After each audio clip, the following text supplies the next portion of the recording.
Masih tingginya curah hujan, masyarakat diminta waspada bencana hidrometeorologi. Pemerintah Kota Jambi datangkan 2 ton bawang merah agar harga kembali stabil.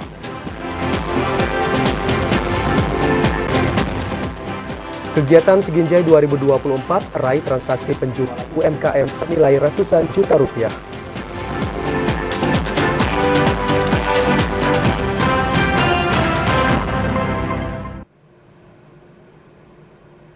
Assalamualaikum warahmatullahi wabarakatuh. Selamat sore saudara. Di awal pekan ini, Senin 6 Mei 2024, kami kembali hadir menyapa Anda dalam program Jambi hari ini. Ya, selain 3 topik utama tadi, tim redaksi kami juga telah menyiapkan sejumlah informasi penting dan menarik lainnya untuk Anda. Bersama saya Chandrika Divani. Dan saya Ahmad Solihin, inilah Jambi hari ini selengkapnya.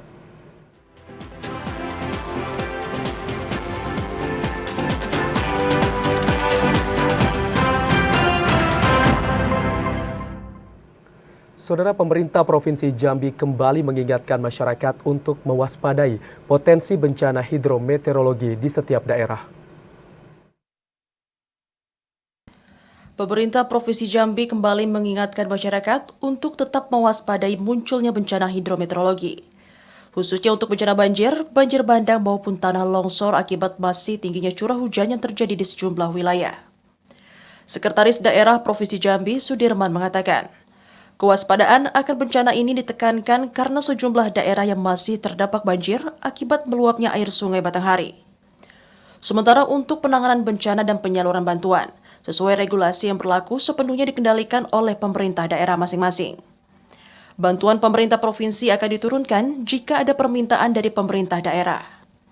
Berdasarkan catatan Pemprov, hampir seluruh kabupaten kota dari 11 daerah di wilayah Provinsi Jambi menjadi daerah yang terdampak bencana hidrometeorologi.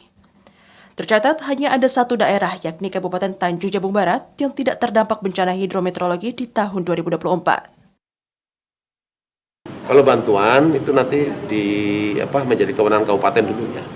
Kalau belum masih menjadi tanggulangan, masih bisa ditanggulangi oleh kabupaten atau kota, tanggulangi dulu. Tinggal laporan saja dari pemerintah kabupaten kotanya ke provinsi kalau memang butuh bantuan. Berdasarkan data yang berhasil dihimpun pemerintah, total ada 575 desa dan kelurahan di Provinsi Jambi yang terdampak bencana hidrometeorologi di tahun 2024. Rindy Arta, TVRI Jambi melaporkan. Sementara itu, saudara, untuk mengatasi banjir yang sering terjadi, Pemkot Sungai Penuh akan melaksanakan kegiatan konservasi alam serta pembangunan kolam retensi.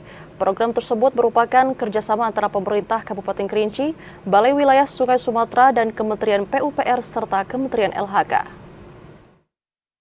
Tingginya intensitas hujan yang kerap terjadi di Kota Sungai Penuh menyebabkan wilayah Kota Sungai Penuh terendam banjir, bahkan menimbulkan kerugian bagi masyarakat.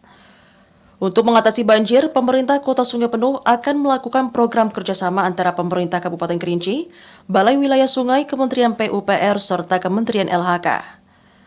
Kepala Bidang Infrastruktur Kewilayahan Bapeda Provinsi Jambi, Syamsul Bahri, mengatakan, untuk mengatasi banjir yang kerap terjadi di Kota Sungai Penuh, akan dilaksanakan kegiatan fisik dalam menangani masalah banjir seperti normalisasi sungai, konservasi alam, serta pembangunan kolam retensi.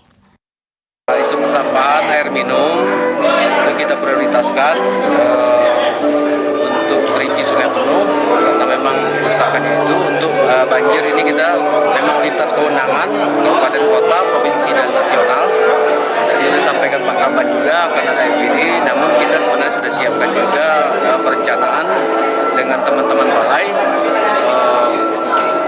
Mudah-mudahan tahun ini perencanaan sudah selesai dan mulai tahun depan sudah ada kegiatan-kegiatan fisik yang dilaksanakan oleh Balai Sungai karena memang kewenangan Balai Sungai. Penanganan banjir Sungai Penuh tidak bisa secara terpisah dengan Kabupaten Kerinci nantinya. Maka mudah-mudahan nanti juga lintas SKPD yang terkait nanti mudah-mudahan dengan adanya program bersama nanti dan juga ada tim atau satgas terpadu nanti yang akan membantu program bersama ini, masyarakat program bersama ini. Mudah-mudahan nanti program kegiatan antar kementerian, antar daerah Kabupaten Kerinci dan Sungai Penuh termasuk Provinsi Jambi nanti juga bisa sinkron dan mengatasi masalah banjir Sungai Penuh dan Kerinci. Kepala Badan Bapeda Kota Sungai Penuh, Joni Zeber juga mengatakan, dalam pengentasan masalah banjir, Kota Sungai Penuh tidak dapat dipisahkan dari Kabupaten Kerinci. Sehingga diperlukan kegiatan kerjasama dalam penanganan banjir yang kerap terjadi di Kota Sungai Penuh maupun di Kabupaten Kerinci. Fahlan TVRI Jambi melaporkan. Beralih ke informasi lain, harga bawang merah di pasar tradisional Kota Jambi melonjak drastis hingga Rp60.000 per kilogram.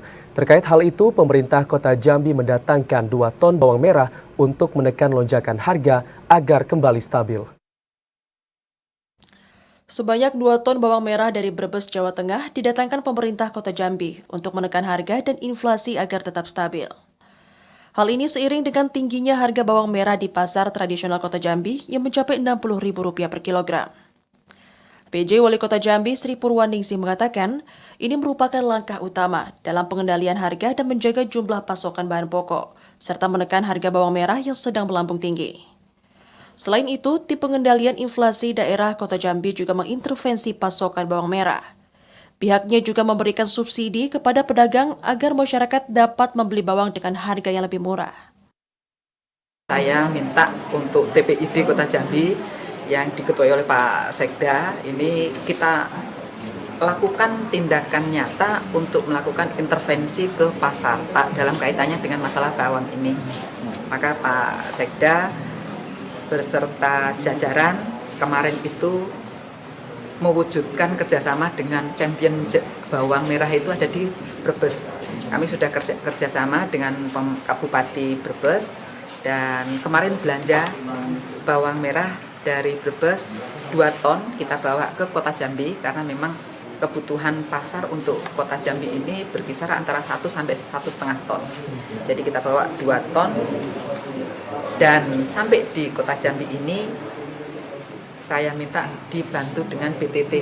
Kami ada belanja tak terduga membantu menurunkan harga yang sudah dibelanjakan oleh TPID dari Kota Jambi ini. Selain itu, dalam waktu dekat, pemerintah Kota Jambi juga akan melakukan operasi pasar di pasar tradisional untuk mengetahui secara pasti apa penyebab tingginya harga bawang ini. Joko TVRI Jambi melaporkan.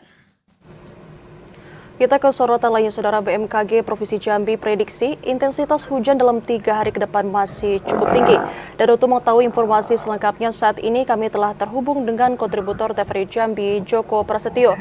Ya, Joko, berdasarkan pantauan BMKG, bagaimana kondisi cuaca di Provinsi Jambi saat ini? Ya, baik, terima kasih sebelumnya dapat saya laporkan bahwa intensitas hujan di Provinsi Jambi saat ini masih cukup tinggi, khususnya dengan kategori sedang hingga kategori lebat. Hujan ini masih akan terjadi di sejumlah wilayah di Provinsi Jambi, khususnya di Jambi bagian timur seperti Kabupaten Tanjung Jabung Timur, Kabupaten Tanjung Jabung Barat, Kabupaten Muaro Jambi, Kota Jambi, dan Kabupaten Batanghari. Kemudian juga disusul dengan Jambi wilayah barat, yaitu Kabupaten Sarolangun, Kabupaten Tebo, dan Kabupaten Kerinci. Hujan akan cenderung terjadi pada sore hari hingga malam hari, sehingga masyarakat juga diminta untuk waspada. Dapat saya laporkan juga bahwa berdasarkan perakiraan Badan Meteorologi, Klimatologi, Geofisika atau BMKG Provinsi Jambi, bahwa saat ini Provinsi Jambi sedang mengalami pancaroba atau peralihan musim dari musim hujan menuju ke musim kemarau tahun 2024, sehingga cuaca di Provinsi Jambi untuk saat ini masih dikatakan belum menentu karena pada pagi hari cuaca lebih cenderung cerah dan panas hingga siang hari, sementara pada sore hari cuaca lebih cenderung mendung dan bahkan hujan lebat disertai dengan angin kencang. Demikian, Cika, kembali ke studio. Ya, dengan kondisi yang dalam musim peralihan ini, apa yang harus diwaspadai oleh masyarakat saat ini, Joko? Ya, baik, dengan cuaca ekstrim ini atau peralihan musim pancaroba ini, maka di sejumlah daerah masih terjadi hujan dengan kategori sedang hingga lebat, serta juga dengan angin kencang.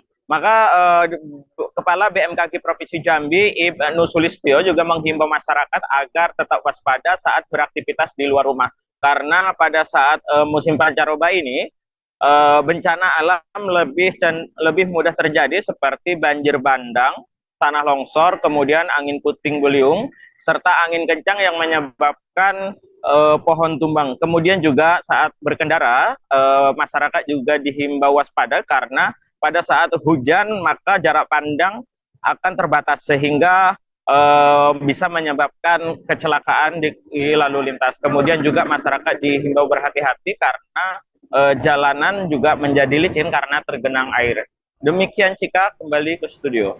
Ya, dalam musim pancaroba ini, pemerintah juga masih terus mengimbau pada masyarakat untuk tetap waspada bencana. Terima kasih Joko atas laporan Anda dan selamat bertugas kembali. Selamat sore.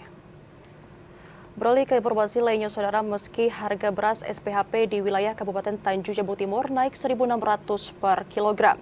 Namun, Kepala Dinas Ketahanan Pangan Tanjung Jabung Timur meyakini kenaikan ini tidak terlalu berdampak di tengah masyarakat. Harga beras Program Stabilisasi Pasokan Harga Pangan atau SPHP di wilayah Kabupaten Tanjung Jabung Timur mengalami kenaikan sebesar Rp1.600 per kilogram dari aturan sebelumnya. Kenaikan mulai terjadi sejak 1 Mei 2024 dengan harga eceran tertinggi sebesar Rp13.100 per kilogram. Kepala Dinas Ketahanan Pangan Kabupaten Tanjung Jabung Timur, Fajar Alamsyah mengatakan, penyesuaian harga beras SPHP sesuai dengan keputusan teknis Kepala Bappenas RI nomor 175 tahun 2024 tentang petunjuk teknis stabilisasi pasokan dan harga pangan beras di tingkat konsumen tahun 2024. Adapun faktor dari penyebab harga beras SPHP naik, salah satunya yakni kenaikan harga-harga yang ditunjukkan oleh naiknya angka indeks harga konsumen. Selain itu, juga adanya peningkatan biaya produksi, mulai dari benih, harga pupuk, dan kenaikan bahan lainnya. Saat ini untuk beras SPHP ukuran 5 kg di pasaran mulai dijual seharga Rp65.500, dari sebelumnya dijual Rp57.500 per karung. Penyesuaian kenaikan harga beras SPHP ini terbagi ke dalam 3 zona wilayah. Hanya boleh satu warga itu hanya boleh 10 karung lah, paling tinggi. 10 karung? Iya, tidak bisa kita, takutnya nanti diecernya lagi. Karena beras ini kan sudah ada headnya. Ya, kami kemarin sudah rapat bahwa tidak ada, kami sudah rapat juga kepada penyalur-penyalurnya, pengecer-pengecer beras SPHP ini, bahwa kami tekankan tidak ada menjual di atas 2 karung. Artinya kan hanya sebatas 2 karung saja. Gitu. Meski mengalami kenaikan harga, namun tak berdampak pada daya beli. Fajar meyakini harga beras Bulog masih menjadi pilihan masyarakat di Kabupaten Tanjung Jabung Timur di tengah harga beras yang masih tergolong tinggi. Klifa Batria, TVRI Jambi melaporkan. Sementara itu, harga daging ayam broiler di pasar tradisional Orduri, Kota Jambi melonjak drastis mencapai Rp38.000 per kilogram. Hal itu disebabkan kurangnya pasokan dari agen ke tingkat pedagang.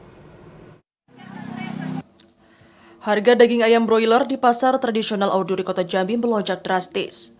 Kini harga daging ayam mencapai Rp38.000 per kilogram dari harga sebelumnya yang hanya Rp28.000 per kilogram. Lonjakan harga ini disebabkan kurangnya jumlah pasokan ayam dari agen ke tingkat pedagang. Kondisi ini terjadi sejak beberapa hari lalu sehingga membuat harga daging ayam melonjak naik. Salah seorang pedagang ayam di pasar tradisional Orduri Kota Jambi juga mengeluhkan kurangnya pasokan tersebut sehingga tidak bisa memenuhi kebutuhan konsumen. Kemudian pelanggan juga membatasi jumlah pembelian karena mahalnya daging ayam. Karena stok ayam habis di kandang, orang banyak pesta, banyak keperluan lainnya ya. Kan tahu sudah habis tahun ini, ada yang lama kan, ada yang cincin tuh kan. Kalau harga sekilo sekarang berapa, Bu? Campur 38. 38, Bu, ya. Para pedagang berharap harga daging ayam bisa kembali normal, sehingga masyarakat tidak mengeluh ke pedagang soal tingginya harga daging ayam. Joko, TVRI Jambi melaporkan. Ya, Saudara, cegah kerawanan pangan, Dinas Ketahanan Pangan Provinsi Jambi gulirkan program Kampung Pangan Terpadu. Informasi selengkapnya akan kami hadirkan usai jeda, tetaplah bersama kami.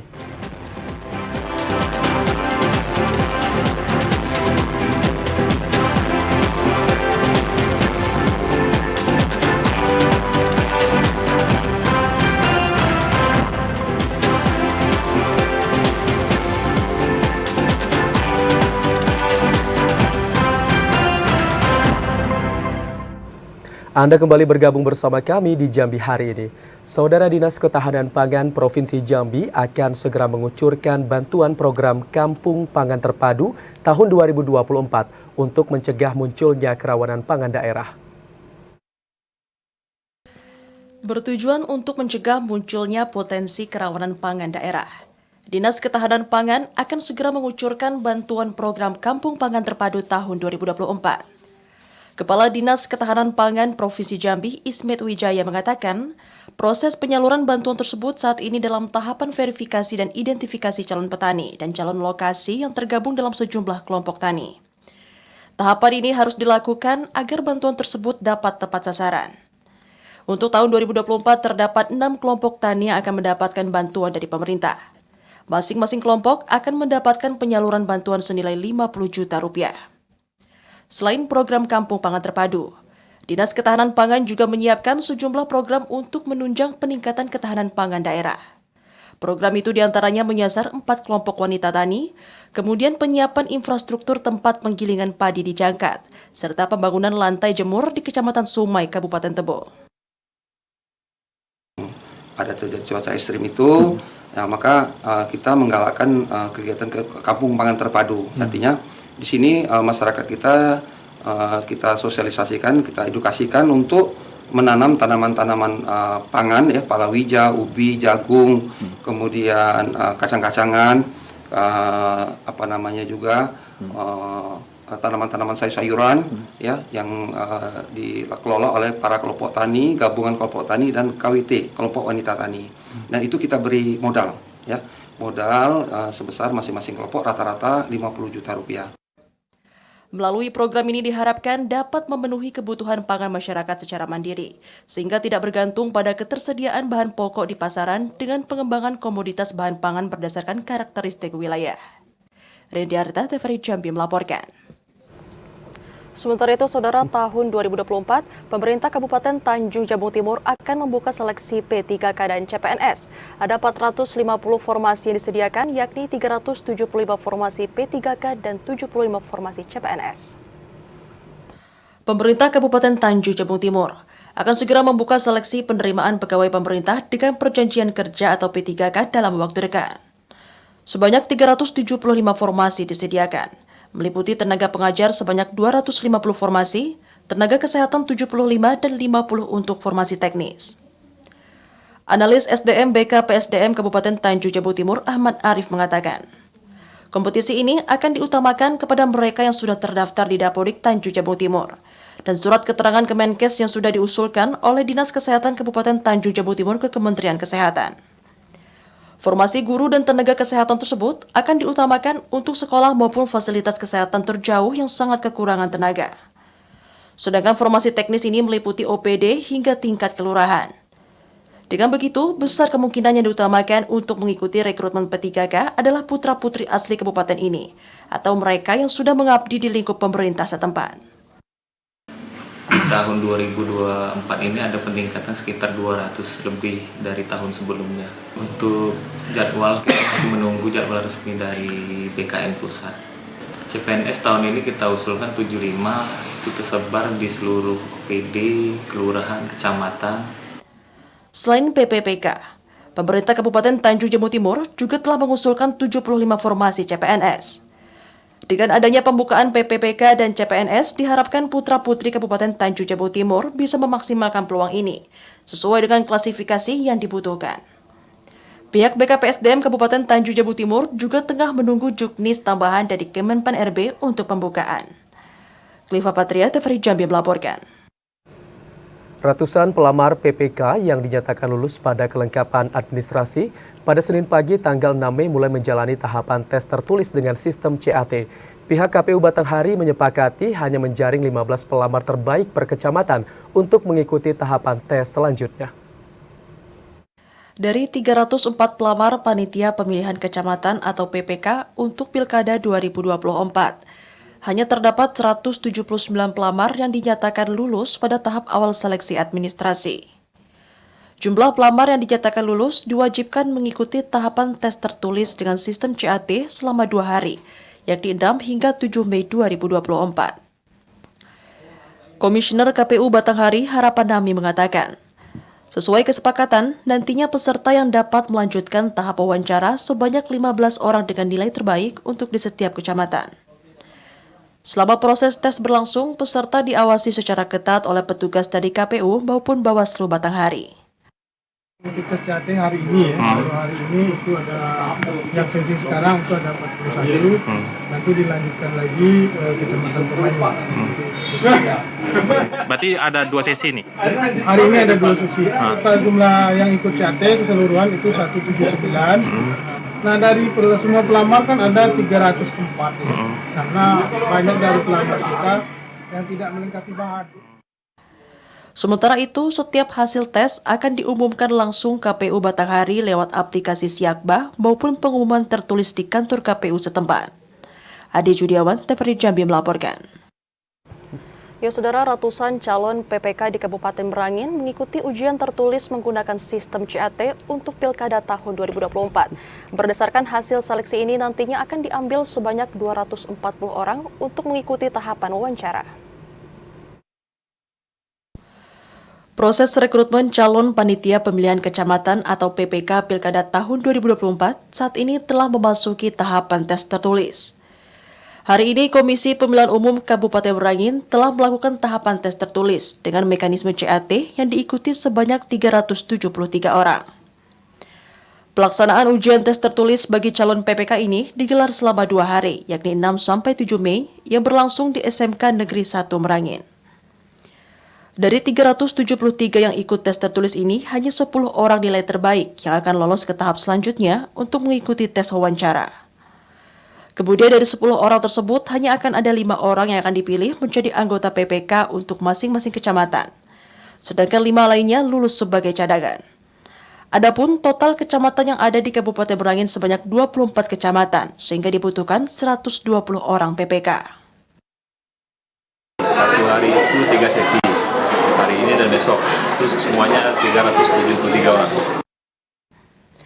Salah seorang calon PPK, Submedi, mengaku optimis bisa lolos ke tahap selanjutnya agar bisa berpartisipasi dalam penyelenggaraan Pilkada 2024.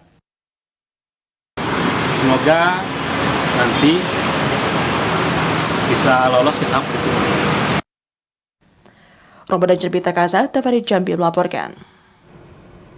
Saudara, aktivasi identitas kependudukan digital di Kabupaten Kerinci masih belum mencapai target. Dan untuk mengetahui informasi selengkapnya, kita telah terhubung dengan kontributor TVRI Jambi, Ilwan Pasroni.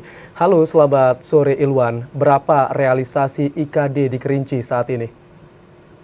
Baik, terima kasih Amsol dan juga pemirsa TVRI Jambi. Dapat saya laporkan, saat ini pemerintah tengah mengencarkan penggunaan identitas kependudukan digital atau IKD. Pemerintah juga menghimbau masyarakat untuk melakukan aktivasi IKD meski sudah memiliki KTP elektronik. IKD ini merupakan kartu tanda penduduk berbentuk digital yang berisi informasi elektronik untuk merepresentasikan dokumen kependudukan dalam sebuah aplikasi yang dapat diakses melalui ponsel di mana saja dan kapan saja. Bahkan pemerintah pusat dalam hal ini sudah menentukan target wajib IKD bagi warga yang ada di kabupaten maupun kota se-Indonesia. Di Kabupaten Kerinci sendiri untuk aktivasi identitas kependudukan digital atau IKD pada tahun 2024 ini belum mencapai target yang telah ditentukan. Untuk target aktivasi IKD di Kabupaten Kerinci sesuai dengan target nasional ini mencapai 50% dari total wajib KTP di Kabupaten Kerinci. Di mana berdasarkan data dari Dinas Dukcapil Kerinci bahwa untuk wajib KTP di Kabupaten Kerinci ini mencapai 198.173 jiwa. Sedangkan realisasi aktivasi IKD baru mencapai 5% dari jumlah wajib eKTP. Amsol. Ya, apa kendala yang mempengaruhi masih kurangnya capaian IKD di Kerinci? Ada beberapa faktor yang menyebabkan realisasi IKD di Kabupaten Kerinci ini masih rendah. Salah satunya adalah masih banyaknya warga yang belum menggunakan ponsel yang berbasis Android. Kemudian ada juga kendala jaringan yang juga mengakibatkan terhambatnya proses penginstalan IKD bagi masyarakat. Amsol. Upaya yang dilakukan oleh dinas terkait untuk mengejar ketertinggalan target ini seperti apa?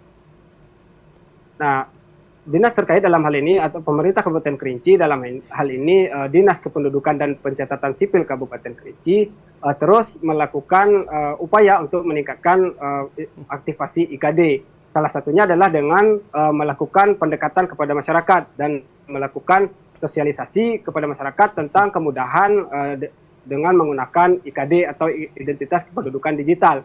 Selain itu, Dinas Dukcapil Kerinci juga memberlakukan wajib IKD bagi masyarakat yang ingin melakukan layanan kepada Dinas Dukcapil. Maka sebelum masyarakat ingin masuk ke Dukcapil Kerinci, maka diwajibkan dulu aktivasi IKD terlebih dahulu. Amsol. Ya, baik, terima kasih Ilwan atas laporan Anda. Selamat sore dan selamat bertugas kembali. Saudara, sejumlah informasi menarik lainnya masih akan kami hadirkan usai pariwara berikut ini. Di antaranya Bupati Bungo hadiri haul Pondok Pesantren An-Nadliyah Dusun Perentilue.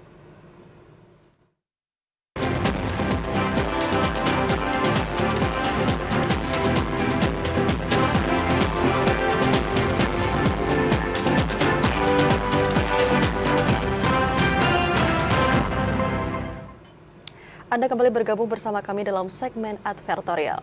Ya, saudara, hadiri haul Pondok Pesantren An-Nadliyah di Dusun Perentilue, Bupati mengajak masyarakat untuk memajukan pondok pesantren membentuk generasi muda berakhlak mulia. Bupati Bungo Masyhuri menghadiri kegiatan haul Pondok Pesantren An-Nadliyah Dusun Perentilue, Kecamatan Batin 2 Pelayang, Kabupaten Bungo. Kegiatan haul tersebut dilaksanakan di lokasi Pondok Pesantren An-Nadliyah dengan diiringi rebana dan bersolawat para santriwan dan santriwati. Bupati Bungo Masyhuri mengatakan sangat mengapresiasi keberadaan Pondok Pesantren An-Nadliyah di Dusun Perentilue ini. Diharapkan dengan hadir dan berkembangnya ponpes ini dapat meningkatkan pengetahuan agama dan pembinaan akhlak bagi anak-anak dan generasi muda di Kabupaten Bungo. Para orang tua dan Datuk Rio patut bangga dengan adanya ponpes di dusun ini, agar syiar agama semakin kuat terutama di setiap dusun. Dan para orang tua jangan takut dan ragu anaknya untuk masuk ke pondok pesantren. Karena ponpes ini sudah lebih modern dan mengikuti perkembangan zaman serta perkembangan dunia pendidikan. Kami saksikan betul bagaimana perjuangan dia dimulai dari hibah tanah oleh Sahrul almarhum. Dan kemudian jadi seperti ini kami juga dari pemerintah daerah dan pribadi terus mensupport agar pondok ini bisa bermanfaat bagi masyarakat di Dusun Perentilue ini dan tanah tumbuh pada umumnya. Beliau ikut mencerdaskan masyarakat di Kabupaten Bungo. Selain itu, pada kegiatan ini Bupati juga memberikan penghargaan bagi santriwan dan santriwati yang berprestasi, serta memberikan sumbangan untuk pembangunan Ponpes An-Nadliyah sebesar 25 juta rupiah. Bantuan tersebut merupakan bentuk komitmen Pemkab Bungo untuk meningkatkan kualitas pendidikan agama di Kabupaten Bungo. Muhriandi, TVRI Jambi melaporkan. Berbagai capaian pembangunan dirasakan masyarakat Muaro Jambi pada 2 tahun terakhir ini, baik infrastruktur, kesehatan, hingga pendidikan yang terus berkembang.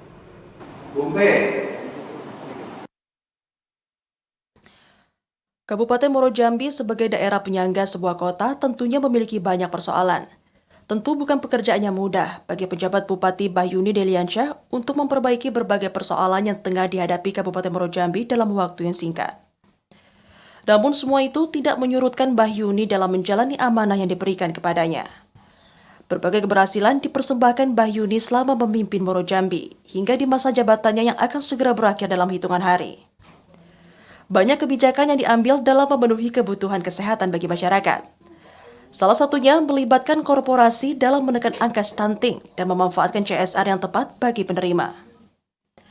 Berdasarkan data Pemkab Muaro Jambi, stunting jauh menurun menjadi 268 anak dari sebelumnya 900 anak. Akses pendidikan di Muaro Jambi pun dibuat merata. Peningkatan SDM guru dalam melahirkan generasi emas juga menjadi perhatian serius. Pemkab Muaro Jambi juga memiliki program kerjasama dengan universitas dalam mendukung sumber daya manusia. Data yang disampaikan Pemkab, nilai indeks pembangunan manusia di tahun 2022 baru 70,18 poin dan meningkat menjadi 71,4 poin pada tahun 2023. Kemudian pembangunan infrastruktur jalan kabupaten sepanjang 262 km.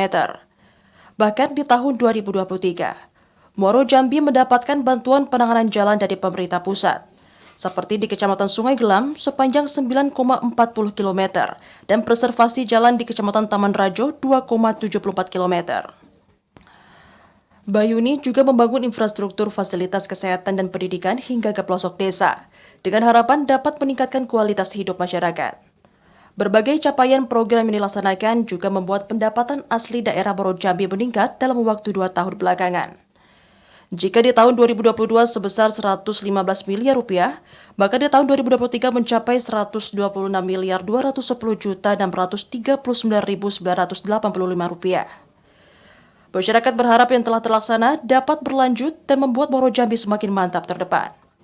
Setara dalam kesempatan dengan manfaat yang adil bagi seluruh masyarakat, serta kebutuhan dasar tercukupi dengan positifnya pertumbuhan ekonomi dan maju menjadi daerah yang penuh inovasi.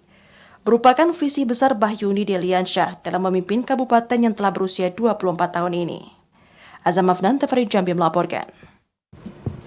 Ya saudara, volume dan nominal transaksi penjualan pada kegiatan Siginjai 2024 mencapai 6.950 transaksi atau 782 juta rupiah dengan rasio non-tunai sebesar 70%. Nilai transaksi penjualan tersebut meningkat 170% dari tahun sebelumnya. Kegiatan Semarak Ekonomi dan Keuangan Syariah Negeri Jambi atau Siginjai 2024 resmi ditutup oleh PJ Wali Kota Jambi Sri Purwaningsih pada Minggu malam. Kegiatannya rutin dilaksanakan setiap tahun sebagai upaya mendorong pengembangan ekonomi dan keuangan syariah di Jambi kali ini tergolong sukses.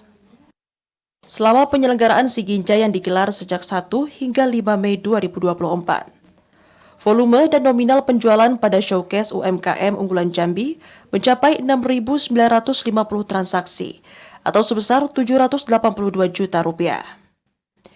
Nilai transaksi penjualan tersebut meningkat 170% jika dibandingkan dengan tahun 2023 lalu yang hanya mencapai 290 juta rupiah. Sementara untuk rasio nominal transaksi non-tunai menggunakan kris sebesar 70%. Penyaluran pembiayaan syariah oleh perbankan melalui kegiatan bisnis matching pembiayaan kepada UMKM sebesar 500 juta rupiah. Kepala Perwakilan Bank Indonesia Provinsi Jambi, Warsono, mengatakan, pengembangan UMKM serta ekonomi dan syariah di Jambi membutuhkan sinergi dari berbagai pihak agar terwujud Indonesia sebagai pusat ekonomi dan keuangan syariah global. Acara Siginjai 2024 Semarak Ekonomi Syariah Negeri Jambi tahun 2024 ini berjalan dengan baik dan alhamdulillah kita tadi sudah menyaksikan acara penutupan juga berjalan dengan lancar dan yang penting adalah selama pelaksanaan kegiatan ini transaksi yang telah dilakukan 5 hari ini telah mencapai 760 juta rupiah dan ini kalau kita bandingkan dengan pelaksanaan tahun lalu rasanya meningkat sangat signifikan sekitar 70%-an lebih peningkatan dari acara Siginjai ini.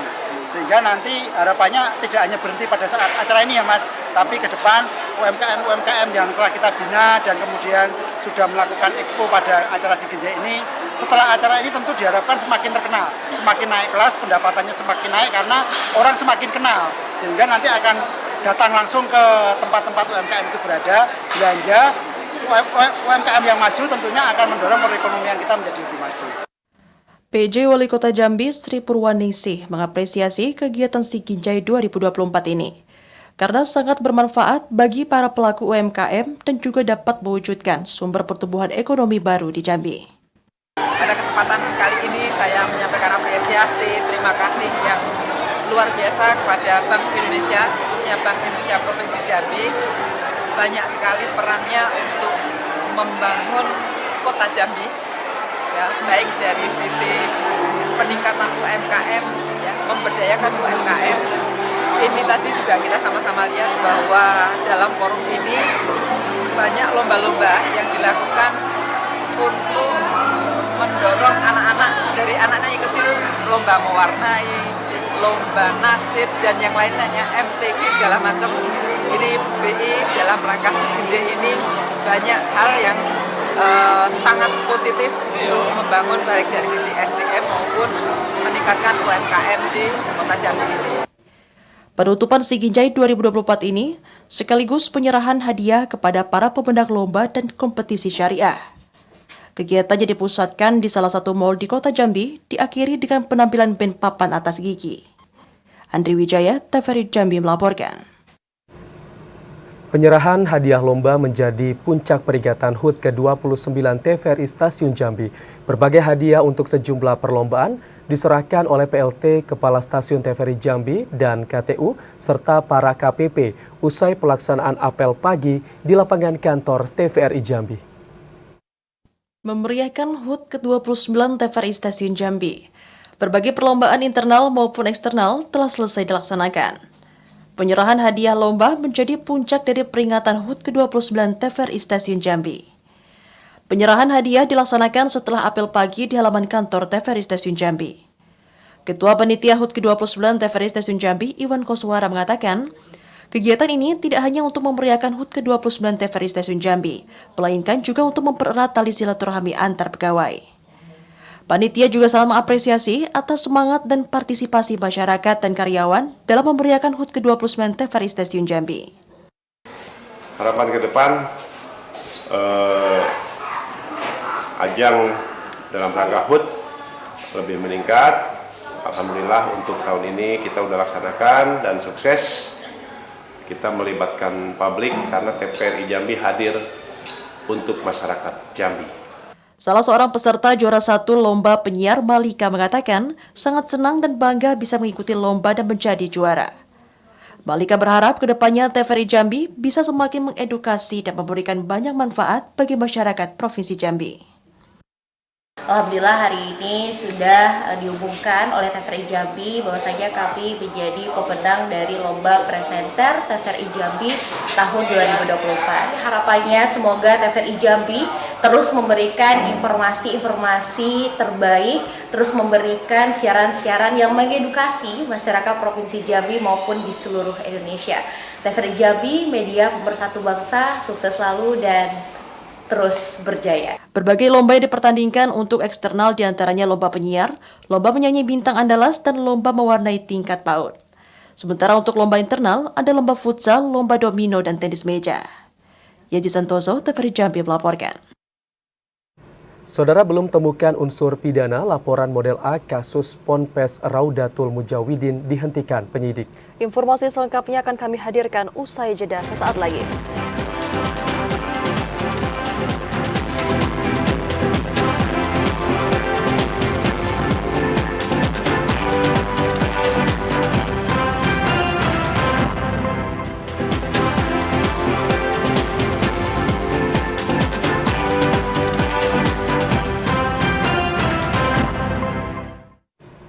Terima kasih Anda masih setia bersama kami di Jambi hari ini.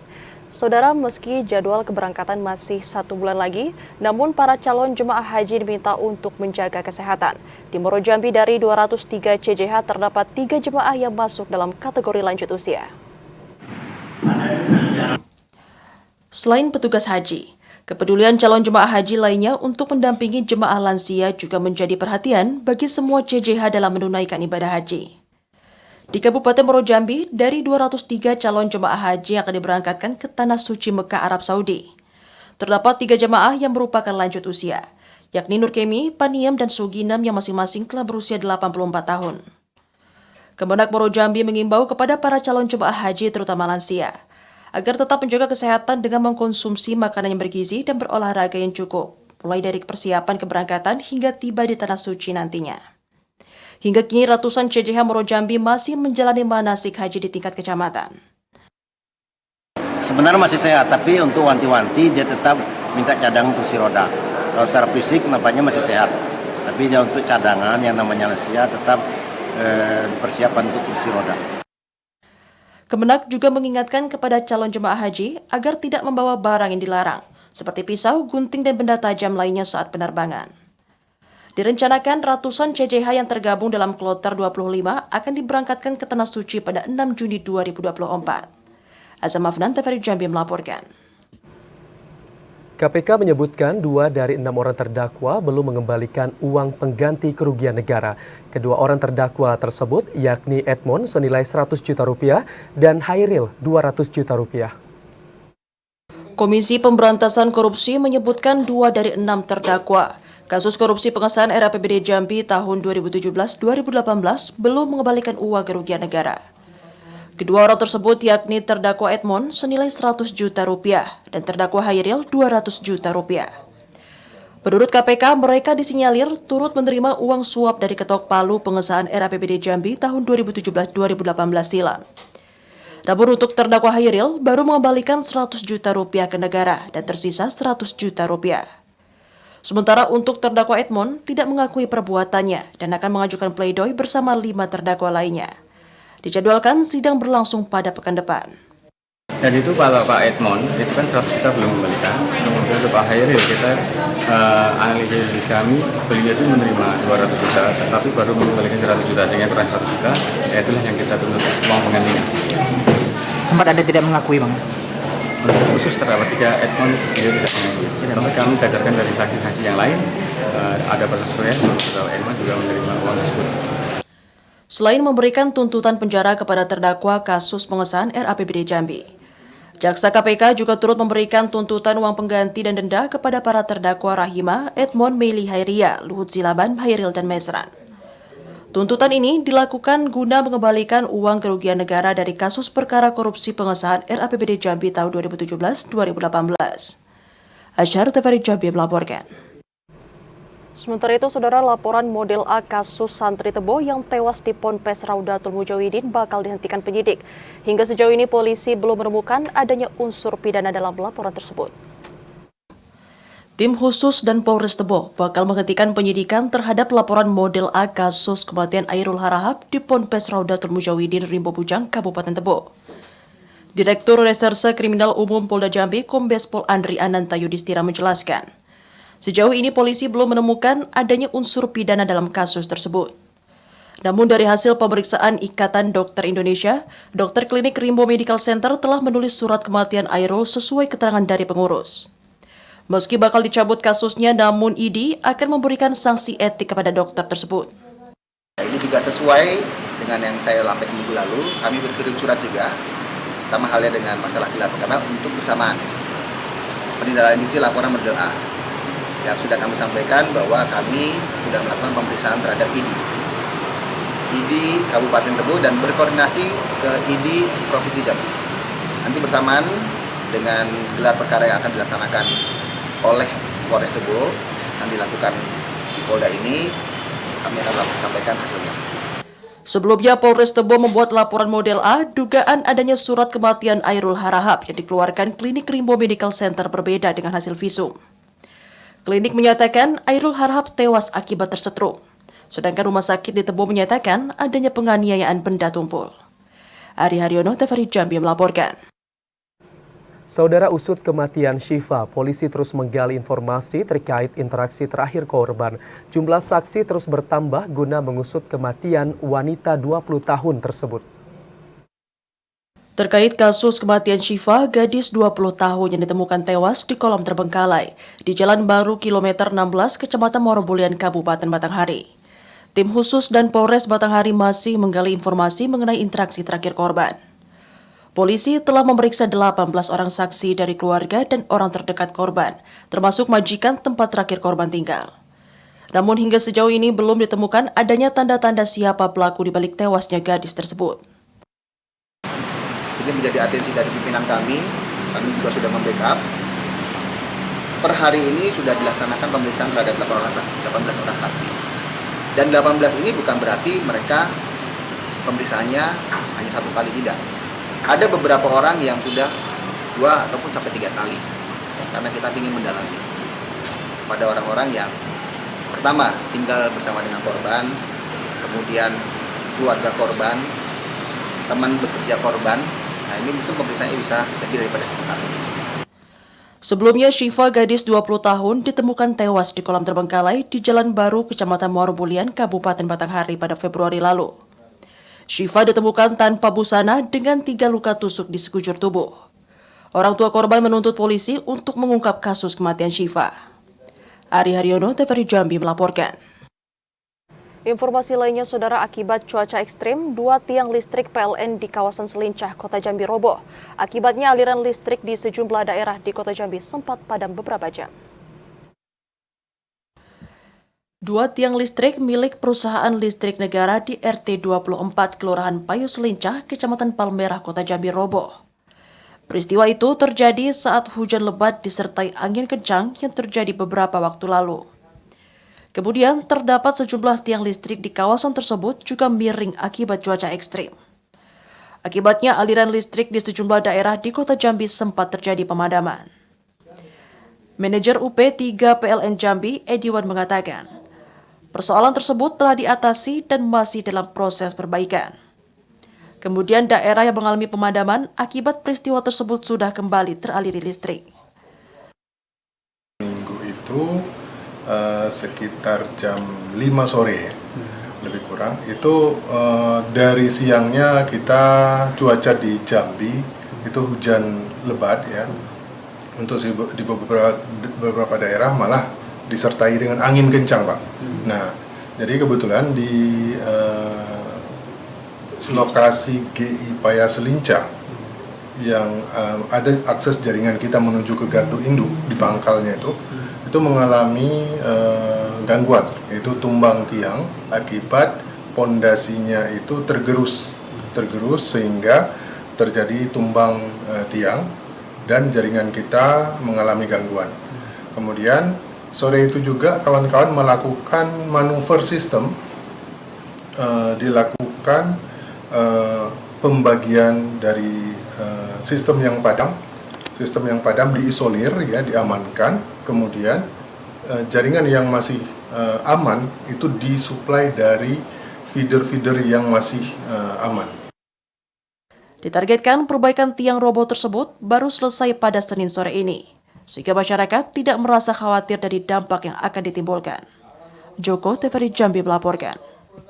Usai sudah kami menemani Anda dalam program Jambi hari ini. Terima kasih atas perhatian dan kebersamaan Anda. Saya Ahmad Solihin. Dan saya Chandrika Divani bersama kerabat kerja yang bertugas pamit undur diri. Wassalamualaikum warahmatullahi wabarakatuh dan sampai jumpa.